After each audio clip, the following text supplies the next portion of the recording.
اس طرح حاجی یہ ساری کی ساری کیفیت پیدا کرتا ہے، یہ نقشہ پیدا کرتا ہے، اور پھر اللہ تعالیٰ نے دین اسلام کو یہ شرف بخشا کہ حج کے ذریعے سے نسل انسانی کی وہ مساوات ایسے سامنے لائی کہ جس جیسی مساوات کائنات کا کوئی انسان اس حج کے علاوہ یا امت مسلمہ کے علاوہ دکھا ہی نہیں سکتا، کر ہی نہیں سکتا۔ کتنی مساوات آپ دیکھ رہے ہوں گے کہ سارے کے سارے ایک لباس میں لباس ایک ہے، ترانہ وظیفہ زبان پر ایک ہے، رخ ایک ہے، ایام ایک ہیں، اعمال ایک ہیں، نظریہ ایک ہے، فکر ایک ہے، مقصد ایک ہے، منزل ایک ہے، رب بھی ایک ہے، نبی بھی ایک ہے، کتاب بھی ایک ہے، اور ساروں کی سارے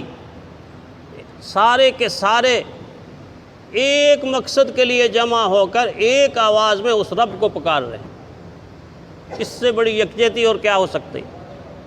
اس سے بڑا اتحاد اور کیا ہو سکتا ہے؟ اور کسی کو اجازت ہی نہیں کہ وہ اس یکسانیت کو توڑ دے۔ کوئی بادشاہ ہے، بادشاہ ہونے کے باوجود اپنا لباس نہیں بدل سکتا، وہی سفید چادریں اس کی بھی۔ امیر ہے، فقیر ہے، اعلیٰ ہے، ادنا ہے، گورا ہے، کالا ہے، جیسا بھی ہے، جو بھی ہے، سارے ایک یونیفارم میں، ساروں کا ترانہ ایک ہے۔ اگر ایک غریب حاجی کنگھی نہیں کر سکتا، پابندی جو ہے، خوشبو نہیں لگا سکتا، سلا ہوا کپڑا نہیں پہن سکتا، تو پھر کوئی بھی نہیں پہن سکتا، کوئی حاجی بھی نہیں پہن سکتا۔ وہ اپنے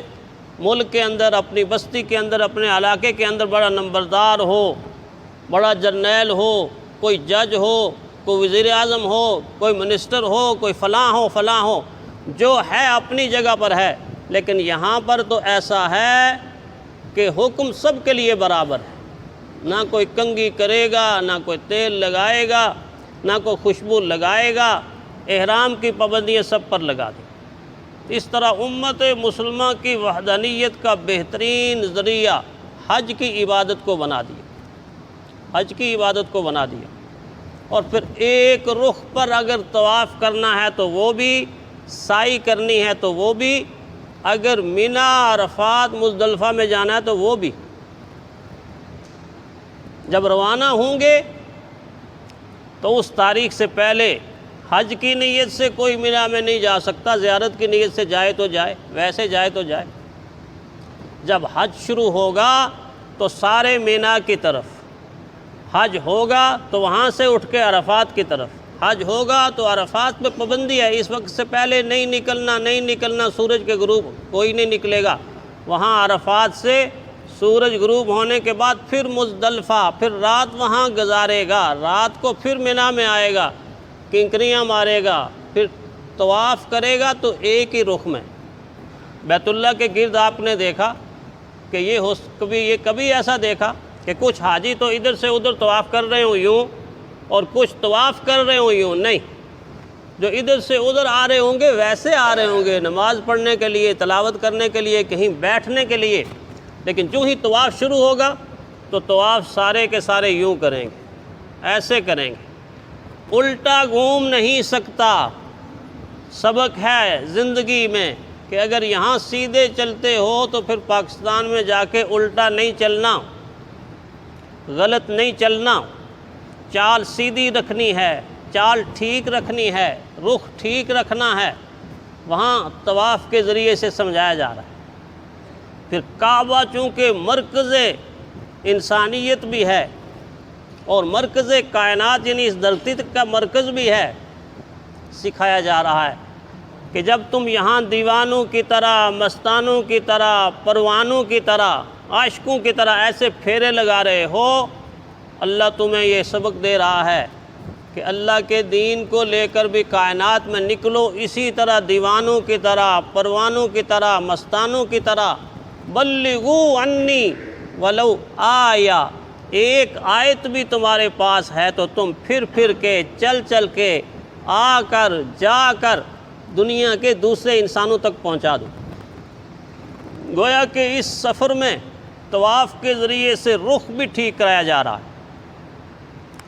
اور مقصد بھی سمجھایا جا رہا ہے، منزل بھی سمجھائی جا رہی، اور پھر اتنا بڑا انعام کہ بخشا بخشایا یہ گھر آئے، یہ اس کے لیے ہے کہ جو یہ سب کچھ چھوڑ کر گیا ہے۔ اور اگر سب کچھ چھوڑ کر نہیں گیا، یہاں موبائل لگا ہوا ہے اور اہلیت سے کہہ رہے ہیں آپ کے چکر پورے ہو گئے، میرے 4 ہوئے ہیں، ابھی 3 باقی ہیں، ابھی لگا کے آیا ہوں۔ وہ چھوڑ کے نہیں گیا، وہاں رہ کے بھی ذہن یہاں، وہاں رہ کے بھی فکر یہاں، وہاں رہ کے بھی بات چیت یہاں، وہاں رہ کے بھی گفتگو یہاں، سارے کے سارے روابط اور سلسلے یہاں۔ تو پھر یہ وہاں لبیک جو کہتا ہے وہ زبان سے کہتا ہے، دل سے نہیں کہتا۔ لبیک زبان سے کہتا ہے، دل سے نہیں کہتا۔ اللہ کو وہ لبیک قبول ہے کہ سارے جہاں سے بے خبر، اس کی ذات سے باخبر، سارے جہاں سے بے خبر، آخرت کے نظام سے باخبر۔ پھر ایسا ہو کر جائے گا تو اس طرح واپس آئے گا کہ جس طرح بطن مادر سے پیدا ہونے والا بچہ۔ تو آج کا یہ مبارک دن جب سارے کے سارے حاجی عرفات کی طرف رواں دواں اور وہاں پر اللہ سے مانگ رہے ہیں، یہاں بھی آپ خوش قسمت اور خوش نصیب ہیں کہ آپ کو اللہ تعالیٰ نے جمعہ کا دن عطا فرمایا، اور اس دن کی بڑی برکات ہیں، اور اللہ تعالیٰ ہمیں ایسا حج کرنے کی توفیق عطا فرمائے کہ جیسا حج کرنے کے بعد انسان بخشا بخشایا اپنے گھر کو واپس لوٹتا ہے۔ اللہ تعالیٰ ایسا ہی کرنے کی توفیق عطا فرمائے۔ آخر دعوانا الحمدللہ رب العالمین۔